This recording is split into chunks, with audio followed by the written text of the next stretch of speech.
ಇಂದಿನಿಂದ ಸಂಸತ್ ಬಜೆಟ್ ಅಧಿವೇಶನ ಆರಂಭ. ಕುಂಭಮೇಳದಲ್ಲಿ ಕಾಲ್ತುಳಿತ ಕೇಸ್ ಪ್ರಸ್ತಾಪ. ಬಡವರ ಅಭಿವೃದ್ಧಿಗೆ ಸರ್ಕಾರ ಬದ್ಧ ಎಂದ ರಾಷ್ಟ್ರಪತಿ ಮುರ್ಮು.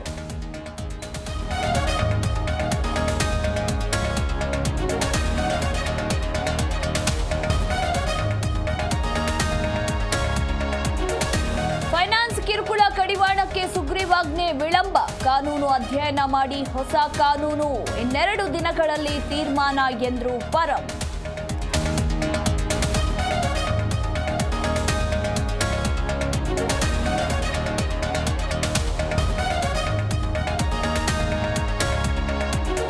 ಡಬಲ್ ಬಡ್ಡಿ ಹಣದ ಆಸೆ ತೋರಿಸಿ ಮಕ್ಮಲ್ ಟೋಪಿ. 30 ಕೋಟಿ ರೂಪಾಯಿ ವಂಚಿಸಿದ ಆರೋಪಿ ಪರಾರಿ. ತುಮಕೂರಿನ ಜಿಎಂಎಸ್ ಕಾಂಪ್ಲೆಕ್ಸ್ನಲ್ಲಿ ಘಟನೆ.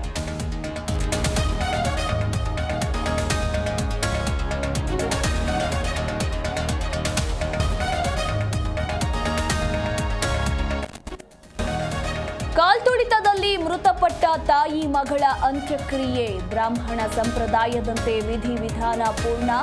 ಮಾಂಗಲ್ಯ ಕಟ್ಟಿ ಮುತ್ತೈದೆ ಪೂಜೆ ಸಲ್ಲಿಕೆ.